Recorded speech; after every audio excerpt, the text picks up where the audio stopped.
Bonjour à toutes et à tous et bienvenue sur Radio CSERT, votre rendez-vous quotidien avec l'actualité de la cybersécurité. Je suis Marc-Frédéric Gomez, nous sommes le jeudi 18 septembre 2025 et au programme de ce 425e épisode, Google Patch, une 0D dans Chrome, la CVE 2025 10585, Scattered Spider, 2 suspects inculpés en Angleterre, WatchGuard corrige une faille critique Firebox, la CVE 2025 9242, Shiny Hunters disposerait d'à peu près 1,5 milliard d'enregistrements de Salesforce qu'ils ont volés. LinkedIn utilise vos données dans l'IA par défaut à partir du mois de novembre. Microsoft toujours sous la RC4 ainsi que sur le Kerberos Hosting. Et bien entendu, vous retrouverez l'ensemble des sources utilisées dans la description de l'épisode ainsi que sur le site de radiocessor.org. Google a publié une mise à jour de sécurité pour son navigateur Chrome, corrigeant 4 vulnérabilités dont une 0D. Cette mise à jour porte Chrome à la version 140.0, 7339.185 et .186, que ce soit pour Windows et Mac, et c'est la 185 pour Linux. La 0D est référencée sous la CVE 2025 10585. Elle concerne une vulnérabilité de type confusion dans le moteur JavaScript V8 open source de Google, et cette faille a été signalée le 16 septembre 2025 par le Threat Analysis Group de Google, le fameux TAG, et elle est déjà exploitée activement dans la nature. L'exploitation se produit lorsqu'un utilisateur visite un site malveillant sans nécessité d'interaction supplémentaire. Le correctif a été publié le 17 septembre 2025 et les autres navigateurs basés sur Chromium, comme Microsoft Edge, Brave, Opera et Vivaldi, sont également concernés et devront publier leurs propres mises à jour. À surveiller.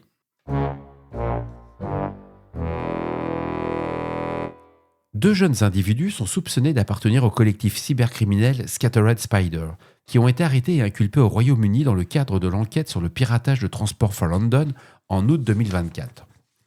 La National Crime Agency, la fameuse NCA, a annoncé l'arrestation de Talas Jubar, 19 ans, originaire de l'Est de Londres, et d'Owen Flower, 18 ans, de Walsall. Les deux individus ont été interpellés mardi à leur domicile et inculpés mercredi soir en vertu du Computer Misuse Act. Flowers, déjà arrêté en septembre 2024 puis libéré sous caution, fait face à 2 charges supplémentaires pour avoir conspiré en vue d'attaquer les réseaux de SSM Health Corporation et Sutter Health aux États-Unis. Et Juber est également poursuivi pour avoir refusé de fournir les codes d'accès aux appareils saisis. Les 2 hommes doivent comparaître devant le tribunal de Westminster ce jeudi à 14h. Les charges retenues sont celles de conspiration pour commettre un acte non autorisé sur un ordinateur, entraînant ou créant un risque de dommages graves au bien-être humain ou à la sécurité nationale. La peine maximale encourue est la réclusion à perpétuité. Le responsable de l'unité nationale de cybercriminalité de la NCA, Paul Foster, a indiqué que cette attaque avait causé d'importantes perturbations et des pertes chiffrées en millions pour TfL, c'est les métros londoniens, composante des infrastructures critiques britanniques. L'affaire s'inscrit dans un contexte d'augmentation des menaces de la part du groupe cybercriminel anglophone, parmi lequel Scattered Spider, actif au Royaume-Uni comme aux États-Unis. Ils sont pas dans la misère, les 2 gamins. Vous avez été nombreux à me remonter l'information ce jour concernant une vulnérabilité sur WatchGuard. Merci beaucoup à vous toutes et à vous tous. Cela fait chaud au cœur de voir que la communauté autour du podcast est animée. WatchGuard a publié des correctifs pour une vulnérabilité critique permettant l'exécution de code à distance sur ses pare-feux Firebox. La faille est suivie sous la CVE 2025 9242. Elle est due à une faiblesse de type Out of Bounds Write dans le processus ICAD du Firewall OS. Elle permet à un attaquant non authentifié d'exécuter du code arbitraire à distance. Les versions concernées sont Firewall OS 11.x, 12.x et 2025.1. La vulnérabilité est corrigée dans les versions 12.3.1 Update 3 Build 7.2.2.8.1.1 et ainsi que sur les versions 12.5.13, 12.11.4 et les 2025 1.1.1. Les produits infectés, alors là, accrochez-vous, la liste, elle est longue comme le bras. C'est les modèles T15, T35, T20, T25, T40, T45, T55, T70, T80, T85, j'ai l'impression de lire une liste de chars de l'Union soviétique. M270, M290, M370, M390, M470, M570, M590, M670, M690, bref, La liste continue, elle est encore longue. Il y a du M440, du M4600, du 4800, du 5600, du 5008, du Firebox Cloud, du Firebox NV5, du Firebox 5, ainsi que des modèles T115, T125. Bon, bref, on va le faire plus simple. Vous avez du WireGuard, mettez à jour. Alors, ce qu'il faut savoir, c'est que les équipements sont vulnérables lorsqu'ils utilisent des VPN IKE V2, notamment le Mobile User VPN ou le Branch Office VPN, configuré avec une passerelle dynamique. Même après suppression de ces configurations, un firewall Firebox peut rester vulnérable si un BO-VPN vers une passerelle statique est encore actif.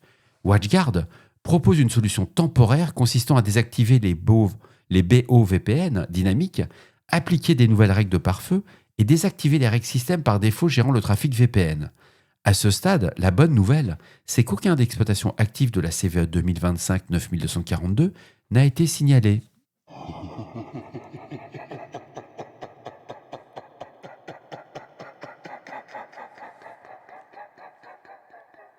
Un feuilleton qui continue autour de Salesforce, le groupe d'extorsion Shiny Hunters affirme avoir volé plus de 1,5 milliard d'enregistrements de Salesforce appartenant à 760 entreprises et en exploitant des jetons OAUTH compromettant Sell-Off Drift, la fameuse IA, l'agent IA. Depuis un an, les acteurs de la menace ciblent les acteurs et les clients de Salesforce à l'aide d'ingénierie sociale et d'applications OAUTH malveillantes, afin de télécharger des données utilisées ensuite pour estorquer des victimes. En mars 2025, un dépôt GitHub de Celloft a été compromis. Le code source contenait des jetons OAUTH pour les services Celloft Drift et Drift Email. Ces jetons ont permis l'exfiltration d'environ 250 millions d'enregistrements de type account, 579 millions de contacts et 171 millions de opportunities, 60 millions de users et 459 millions de cases. Les tables case incluent des données issues des tickets de support pouvant contenir des informations sensibles. Le tag, le fameux Google Threat Intelligence, a confirmé que les données volées ont été analysées à la recherche de secrets, notamment des identifiants AWS, des mots de passe et des jetons d'accès Snowflake. Parmi les entreprises affectées figurent Google, Cloudflare, Zscaler, Tenable, CyberArk, Elastic, Beyond Trust, Proofpoint, JFrog, Nutanix, Qualys, Rubrik, Cato Networks et Palo Alto Networks. L'activité est suivie par Google sous les identifiants UNC 6040 et UNC 6395 et l'ampleur des attaques a conduit le FBI à publier un avis de sécurité et à partager des indicateurs de compromission. Les acteurs se présentant comme issus de Scattered Spider, Lapsus et Shiny Hunters, sous le nom de Scattered Lapsus Hunter, ont annoncé sur Telegram leur intention de disparaître. Ils ont aussi revendiqué l'intrusion dans les systèmes de Google Law Enforcement Request et la plateforme du FBI eCheck. Et Google a confirmé qu'un compte frauduleux avait été créé mais qu'aucune donnée n'avait été consultée. Des chercheurs signalent toutefois que ces acteurs ciblaient déjà le secteur financier depuis juillet 2025 et devraient poursuivre leurs activités. Alerte générale 24 heures sur 24. J'ai retenu cette info car elle me semble grave dans l'usage de nos publications et nos travaux que nous mettons sur les réseaux sociaux. LinkedIn a annoncé une mise à jour de ses conditions d'utilisation et de sa politique de confidentialité qui entrera en vigueur le 3 novembre 2025. La principale nouveauté concerne l'utilisation par défaut des données des membres pour entraîner ces modèles d'intelligence artificielle générative. Les utilisateurs qui ne souhaitent pas que leurs données soient exploitées doivent désactiver cette option dans les paramètres de confidentialité. LinkedIn précise que ces données serviront à améliorer ses outils basés sur l'IA et l'expérience utilisateur. Mais jusque-là, ça ne nous gêne pas. C'est après que ça va devenir un peu plus gênant. L'entreprise clarifie également ses pratiques de partage de données avec ses entités affiliées, notamment sa maison mère Microsoft et ses filiales. Et dans certaines régions, les types de données partagés avec Microsoft pour les services publicitaires, j'ai bien dit publicitaires, seront élargis, avec une possibilité d'exclusion offerte aux membres. Des avis spécifiques sont publiés pour les États-Unis et pour l'Union européenne, et l'espace économique européen ainsi que la Suisse et le Royaume-Uni. Ce nouvel accord inclut aussi des précisions concernant l'interdiction des deepfakes ou des usurpations d'identité, l'usage éventuel de moyens de paiement secondaires fournis par les membres, les cas où LinkedIn peut modifier ses conditions sans préavis, ainsi que les modalités d'appel pour contester des décisions liées au compte. Bref, vous ne maîtrisez plus vos informations, elles ne vous appartiennent plus. J'ai bien fait d'arrêter de publier sur LinkedIn mes articles.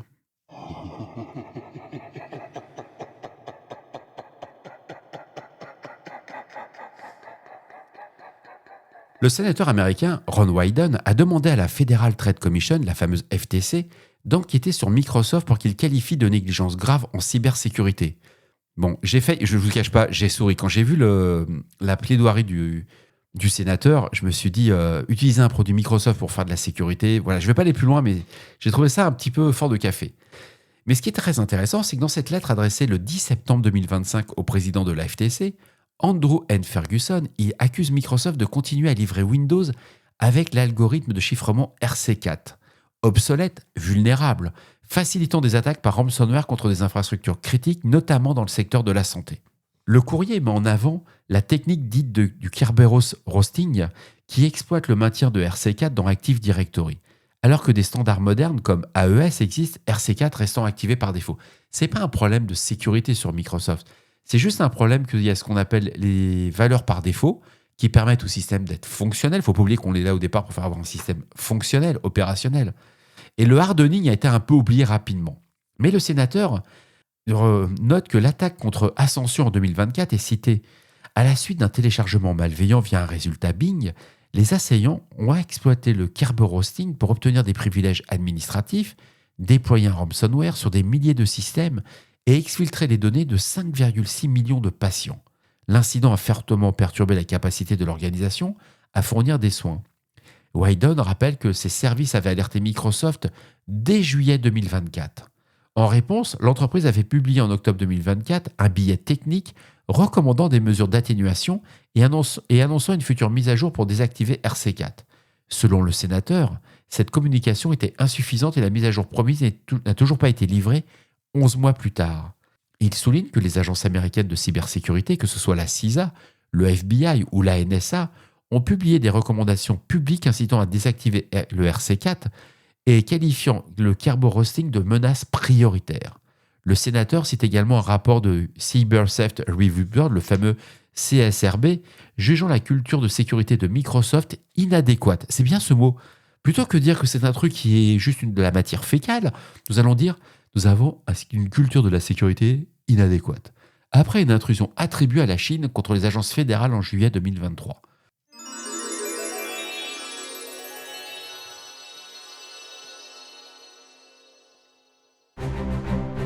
Et voilà, cet épisode de Radio Cesseur du jeudi 18 septembre déjà touche à sa fin. J'espère qu'il vous apportera des informations claires et utiles. C'est lunaire quand même, quand on lit certaines news, moi ça me fait de plus en plus peur. D'ici là, restez vigilants, surveillez vos systèmes et surtout, on ne réfléchit pas, on patch. On se retrouve demain pour un nouvel épisode. Prenez soin de vous, je vous embrasse très fort. Et merci encore aux auditeurs qui ont donné toutes les infos sur WatchGuard. C'est top, vous êtes des amours. Je vous embrasse.